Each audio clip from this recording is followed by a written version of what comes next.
Okay, good morning, good afternoon, good evening. Welcome to BWTM Sports. So this video, thanks for tuning in, stopping by and showing some love.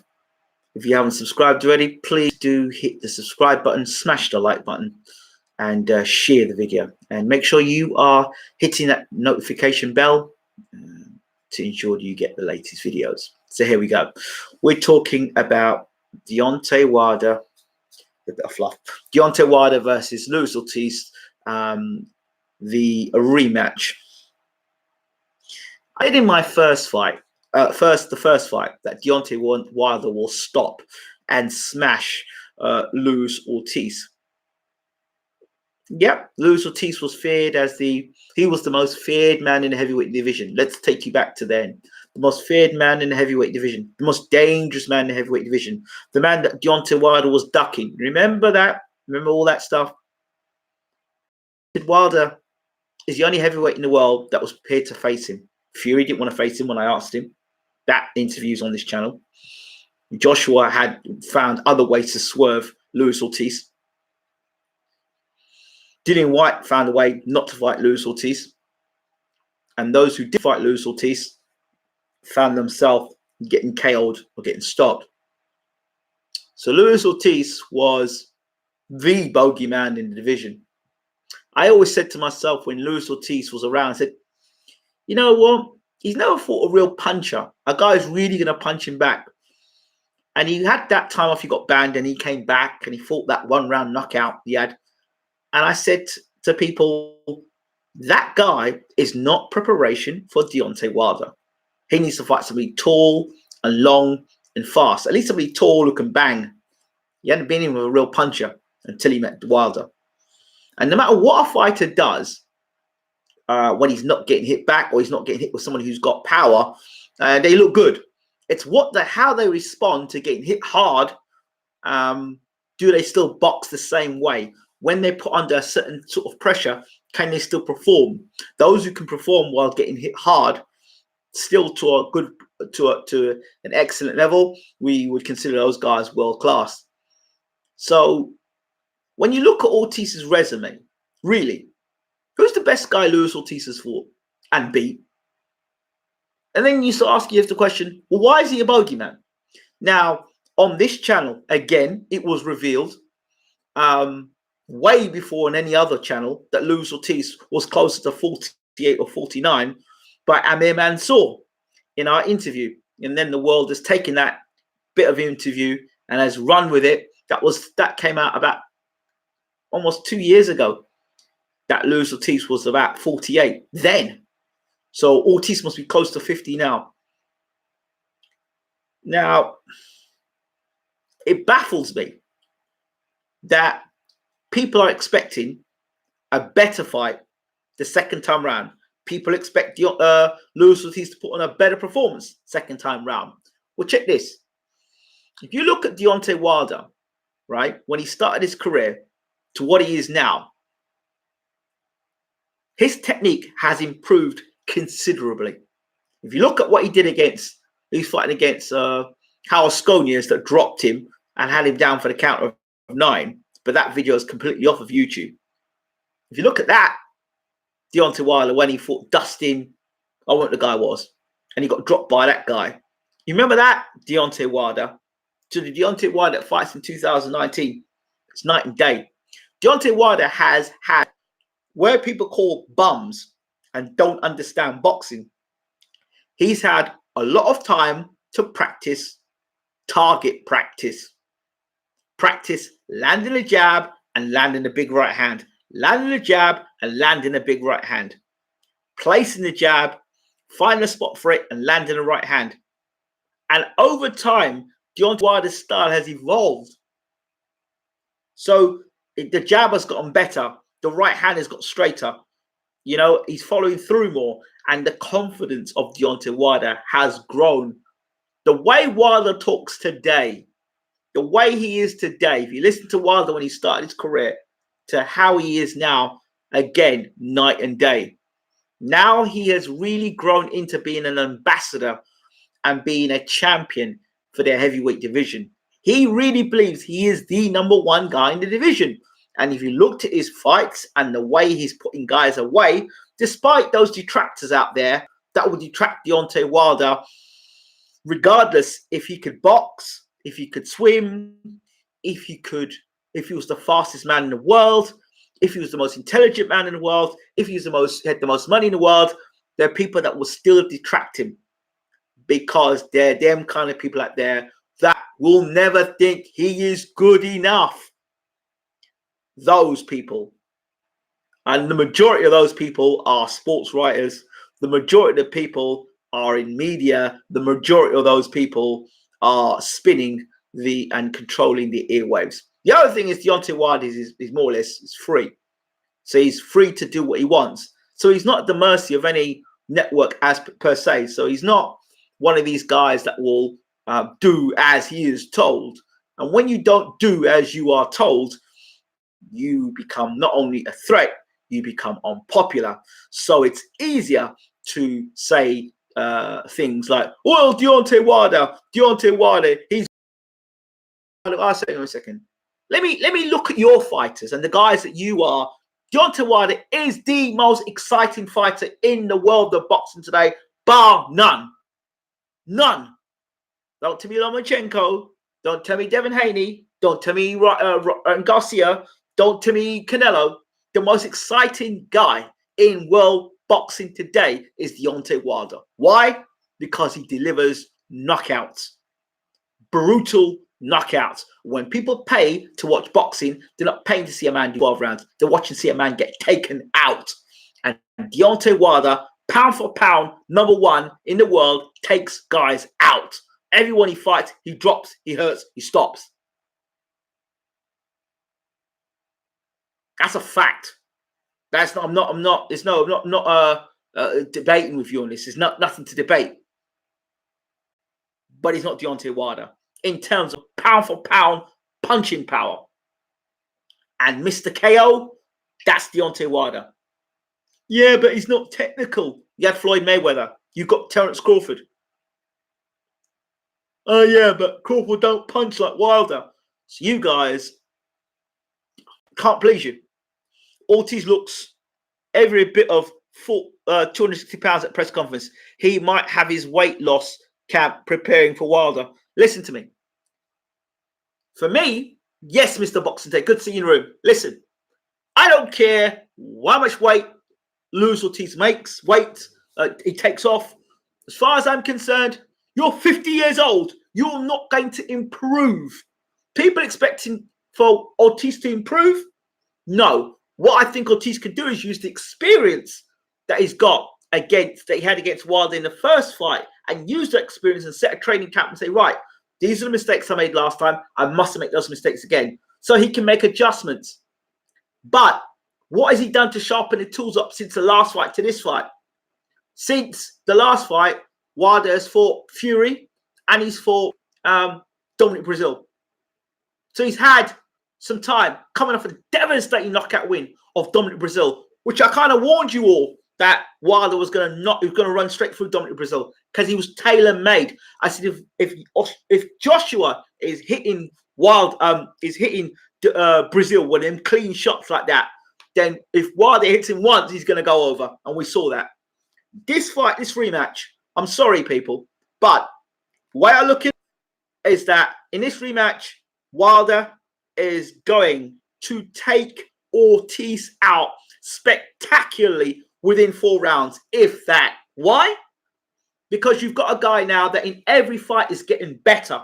In every fight is growing in confidence. In every fight, I think before Wilder was just saying things and hoping he'd believe it. Now he's believing it. He truly believes. He truly believes. And what has Ortiz done between the first fight and the second fight to prepare for Deontay Wilder? What's he done? What has he done? Who has he fought to say, you know what? I'm going to fix up. I'm going to try and make some adjustments for this fight. I'm going to actually fight a guy that will suit the style, or fight a guy that's... Who's he fought? Who's he fought? Luis Ortiz is not going to get any faster. If anything, they'll be slower. Luis Ortiz's reflexes are not going to get any better. If anything, they're going to be slower because he's older. All right? Luis Ortiz looks like my granddad. Right? Luis Ortiz is a good fighter. Again, Overrated? Possibly. Possibly. Because, again, who has Luis Ortiz beat? Oh, but you hurt Wilder in that round. Okay. Yeah, okay. Well, you know, if you get in a shower, it's like getting in a shower and putting the shower on and getting wet and say, oh, I got wet. At that level of boxing, and Luis Ortiz is considered a top 10 heavyweight. He is actually considered a top 10 heavyweight. I don't know about Otto Wallin, but he is considered a top 10 heavyweight. Can you imagine what Luis Ortiz would have done with Otto Wallin? Exactly. That's what I'm thinking. So when you think about Luis Ortiz, he's a good fighter, but there's no way he's peaking or at his best. So if anything, between the Brazil fight and the Fury fight, he's gone backwards. He hasn't improved. I don't care how much fitness he's done, how much weight loss he's done. I don't care. And Wilder should be taking this guy out, for me, not even inside 4 rounds. Because you saw when Wilder landed the right hand, what happened to Luis Ortiz. Did a funny little dance. And this time, if Wilder comes in a little heavier, just a little heavier, the mistake he made against Fury, he came in too light. And I believe when he fought Ortiz the first time, he wasn't. This time, I believe he comes in fitter, better shape, physically stronger, more confident, and takes Ortiz out of there explosively. Yes. And the way he takes out Ortiz, we might find Tyson Fury fighting the February fight, that cut will suddenly reopen. Or if not reopen, not heal fast enough. I'm telling you, you don't want that sort of power. You don't want that sort of power, I'm telling you. And Ortiz can't get out of the way. He's too old. He can't get out of the way. His feet are too flat. He cannot get out of the way. So when them right hands start coming through, he can't get out of the way. He won't get out of the way. You know, so, and you saw how easy it was for Wilder to lay in the jab and lay that right hand straight through.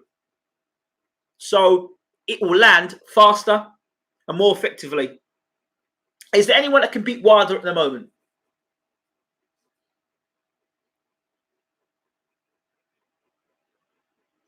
Fury has looked like he's declining.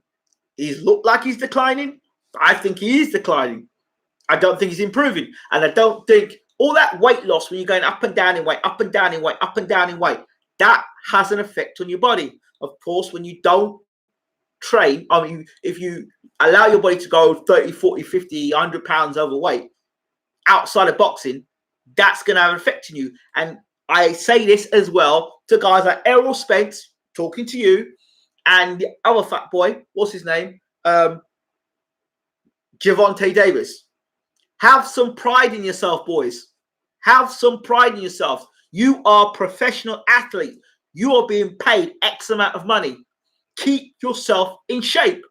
No, when you're coming into camp, instead of you working on the skills you've got and improving them, no, you're coming into camp to do weight loss. That is counterproductive because every time you're fighting, you're losing that weight all the time. So what you're actually doing to your body is actually causing more harm, and you're lessening your career. You're lessening the shelf span of your career. And then what happens if you keep doing that all the time, fluctuating weight up and down, up and down, up and down? See, the elasticity in your skin, that starts to go. So then that elasticity you had in your skin before, that's why Fury's got that cut. That's the first sign of when you start getting cut like that. That's because the skin has been moving up and down in weight, up and down in weight, up and down. That's what happens. So Deontay Davis, Errol Spence, all you boys that like to blow up out of weight. So when we see you on camera, we don't recognize your face. We don't recognize you. And then afterwards, when we see you, you know, nah, stop that stuff. Be more professional in your approach to boxing. And Floyd needs to talk to him as well. You ever seen Floyd out of shape like that? No, it's not good. No, I don't see Canelo out of shape like that. My man always looks nice and trim. I see Canelo all the time. Professional. Professional. That's what you need to be. So the unrealistic expectation, I think, of expecting a 50-year-old man, to be faster, to be more agile, to be able to cause the upset. Unless Wilder does something extremely stupid, he should be getting this guy out there real early. And I've given you reasons why. He's an old man. He's 50 years old. He's not going to suddenly, he can't suddenly improve unless, you know,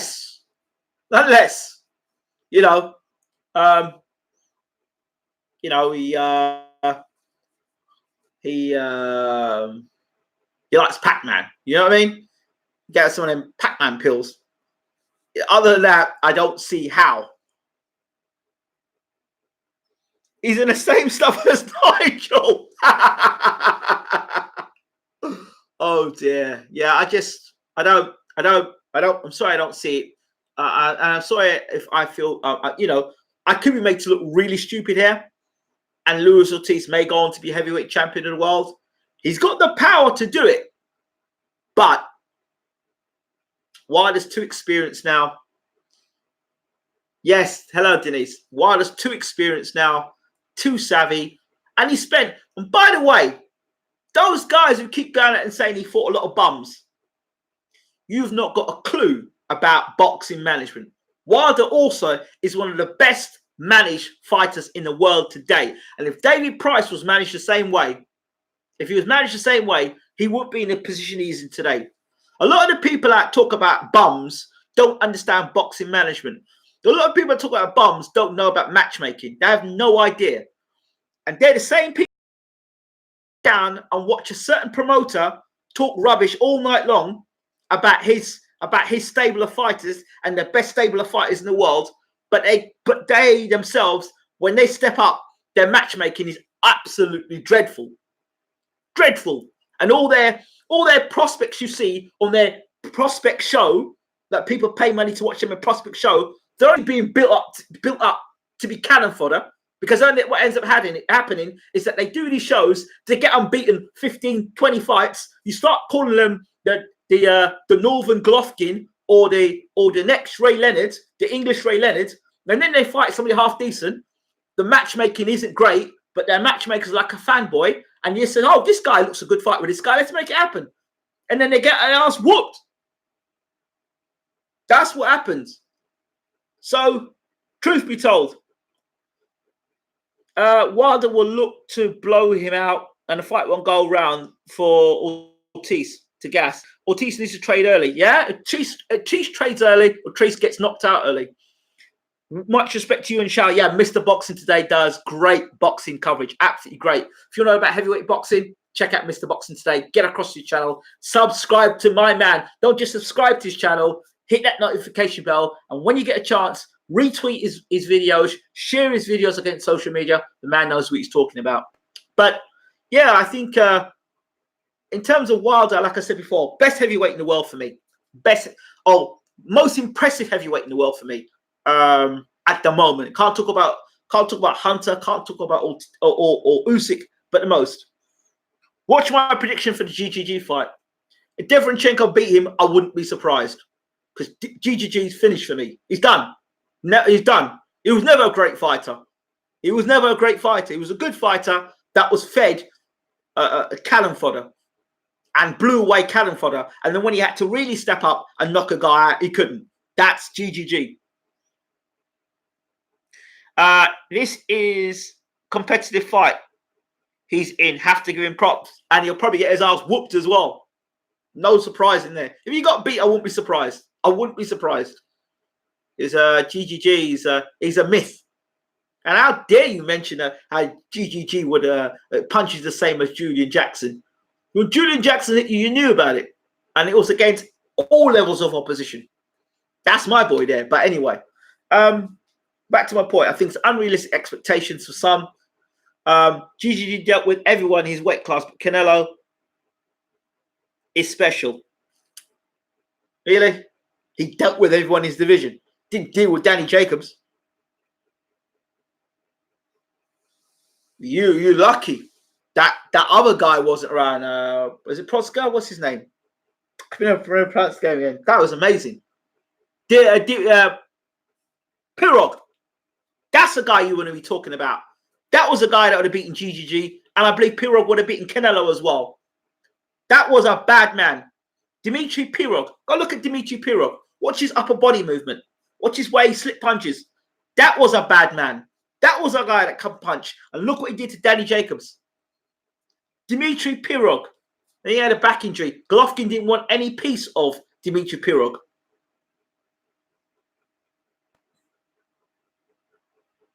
Of course he don't beat Canelo. Well, who don't beat Canelo? Dimitri Pirog. Dimitri Pirog ruins Canelo and Golovkin. He's got better upper body movement than them guys, punches just as hard as them guys, and he's got better boxing ability than both of them guys. Dimitri Pirog was a bad man. I don't care. He was a bad man. A bad man. And he knocked out Danny Jacobs, something that both of them guys didn't do, no matter how much they tried. So anyway, back to my point. I think it's unrealistic for us to expect Luis Ortiz to be. People overrate him. Don't overrate him. Watch his boxing. I bet this is Ruben Guerrero talking rubbish again, right? Watch his boxing ability. Watch his boxing ability. Watch his upper body movement. Watch the way he threw his jab and he threw his punches and he combination punches. Watch the way he moved. Watch the way he ducked and slipped punches. No, man, Dimitri Pirog was a bad fighter. Wicked. You just don't know boxing. You just talk rubbish. Don't know boxing, mate. You don't know boxing. You need to change sports. Go watch some darts instead, mate. Or go watch football. But forget boxing. Don't talk boxing to me, man. And come off my channel. You're talking rubbish all the time. But Dimitri Pirog was a bad boy. Bad boy fight. I think he would have cleaned up the middleweight division. Would have cleaned up the middleweight division. Bad man. Real good fighter. Took a great shot. Good boxing ability. Good ring IQ. Knew how to close the range in a ring. Close the range down on fighters. Good fighter. And he didn't get all the hype and blah de blah that Golovkin got. You know, so Golovkin fought. You probably say Canelo. He never moved up 2 weight divisions to fight anybody. He didn't. He was meant to move up 2 weight divisions. He never won a fight Andre Ward ever. That's GGG for you. And look how many. I think GGG's faced what 6, 7 world champions. Look how many world champions Canelo's fought. 2 different types of guys, man. 2 different types of guys. So yeah. Finally, I just think that I wish Ortiz all the best. I hope that Luis Ortiz is in the best shape possible and he doesn't get seriously injured in this fight because it's not good. I don't like looking at that fight. I don't know what he's done to prepare him to fight Wilder in this rematch. He's not been active for me enough against the type of guys he needs to fight to beat a Deontay Wilder. Who should Doughboy fight now? Okay, I suggested Michael Hunter, and Michael Hunter will beat the brakes off of him. Michael Hunter, Martin Bakole. I think Usyk should cancel this fight against Sprague and fight Chisora, or Hughie Fury. See, Hughie Fury, Martin Bakole, Michael Hunter, Alexander Usyk. They're 4 fighters there you could fight. Joe Joyce, 5. What if Ortiz pulls it off? Then if Ortiz pulls it off, he'll be the oldest heavyweight champion in history. If Wilder's stupid enough to get done by Ortiz, that's not good because he should be beating Ortiz, honestly. Unless something's wrong, he should be beating Ortiz. He should be cleaning up Ortiz. I'm sorry. And that's not being arrogant. I don't see how Ortiz can improve. The only thing Ortiz can do in this fight is use experience and get himself into shape. Whereas Wilder is getting better with every fight. He's still young. That's my argument there. So unless Ortiz gets into a time machine, listen, Del Boy Hunter is a terrible fight for Del Boy. He'll end up getting knocked out the way he got knocked out by David Haye. Hunter's got too much speed, too much footwork, Too much punching power. Knocks Del Boy out. He'll make Del Boy miss, make him pay, counter, knock him out. Trust me. You say, nah, carry on. You don't understand boxing. You don't understand boxing. Del Boy's good if you stand in front of him. Don't be illusioned by the fight against Spilka, because Deontay Wilder destroyed Spilka, yeah, and Spilka's not been the same fighter since.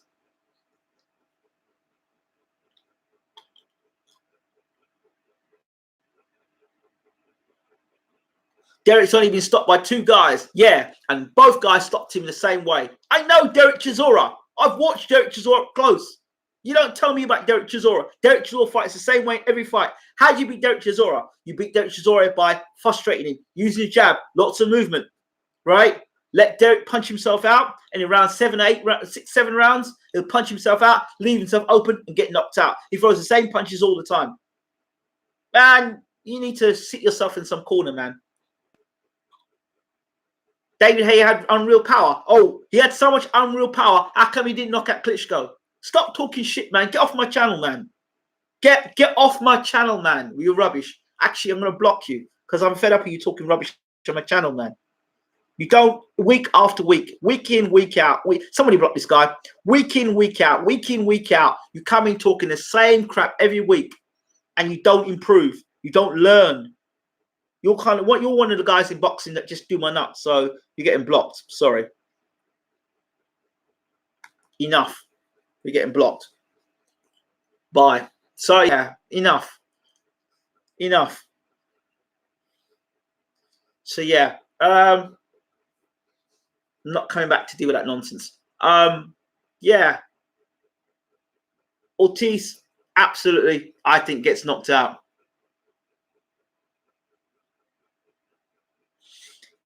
BWTM is truth. Put respect on channel name, people. Just saying it as it is. How can you tell me Derek Chisora beats Michael Hunter? What, are you gone crazy or something? The same Derek Chisora of Gashi, right? That Derek Chisora, right? Okay. Derek Chisora, Hunter's going to make him miss and make him pay. Derek Chisora lunges in, leaves himself open, leaves himself exposed every time. When Chisora goes in and lands in big punches like that, he leaves himself exposed. That's how he got knocked. Look at the way he got knocked out by David Haye. Left himself exposed, open, boom, got countered. Look at the way he got knocked out by Dillian Whyte. Left himself open, boom, knocked out. Guy is not improved. He's fought the same way for God knows how many years. But it's because he's entertaining, and it's because he's a charismatic type of guy, and he knows how to sell to the crowd, and he's unpredictable, and he's a character, and he plays to the crowd. That's what covers over Derek Chisora. He's just the same fighter every single fight. And you've just got David Haye spinning it, that he's bigger and he's better because he wears War Chisora on his head. But he's the same fighter. Where's Chisora improving? Where is Chisora improving? And then you're going to put him in with Michael Hunter. Come on, man. Don't talk crap. I think Chisora Joyce is probably a better fight because Joyce is there to be hit. He lacks defense. He punches slow. And Chisora's got a chance in that fight because Joyce is not one who moves. So that's a good fight there. That's a better fight. But against a mover like Hunter, who pop you with a jab and be over here, and Chisora's constantly chasing him all the time, Chisora run into something, he'll get countered all night long. Chisora, Hughie Fury, that's a good fight. Because Chisora's going to put the pressure in Hughie. Hughie's going to put the jab on. Chisora will slip past the jab and get inside. That's a good fight. Chisora Fury, Chisora Hunter, good fight. Chisora Povetkin, dangerous fight. Povetkin has his left hook. Good fighter on the inside. A great fight. A great fight. But, you know what? Povetkin's good, but I think Povetkin tends to gas. Different type of fight. But Povetkin for short, sharp punches. Good fight. Good fight. But out of the three of them, the two fights I'd like to see is Chisora Fury and Chisora and Joyce. And if you're going to give me to chop one down, it'll be Chisora Joyce, because it's a more evenly matched fight in the sense of both guys plod, and it's more fan friendly. Joyce will meet in the center of the ring, Chisora will meet in the center of the ring, and then we'll have fireworks. But with someone like Hunter, Chisora is going to have to be chasing Hunter, and Chisora, while he's chasing Hunter, he'll walk onto counters all night long. Chisora versus Miller, good fight. Again, both guys will meet in the center of the ring. Chisora versus Povetkin, both guys will meet in the center of the ring. Any guy that's going to meet Chisora in the center of the ring is a good fight. Once you got a guy who's going to be jabbing and moving and slipping and stuff like that, then, you know, it's a different situation altogether. So you're talking about chemistry and fights. Chisora Joyce, great fight. And I think Joyce needs that fight. Joyce needs that fight to build his profile and to give people something to really look at Joyce with a bit more interest. You know, Chisora's come off the great win against Spilka. That everyone thinks he's like he beat the best heavyweight in the world when they beat Spilka. So yeah, I think that would be the way forward. If I was matching it, Chisora versus Joyce, but I mean they're two different. I don't know. Are they two different networks or is Chisora free? No, Chisora's with, I don't know what Chisora is. So whatever. But Chisora Joyce would be a great fight. All right. Please rate, subscribe, leave your comments as always. We're done. Take care.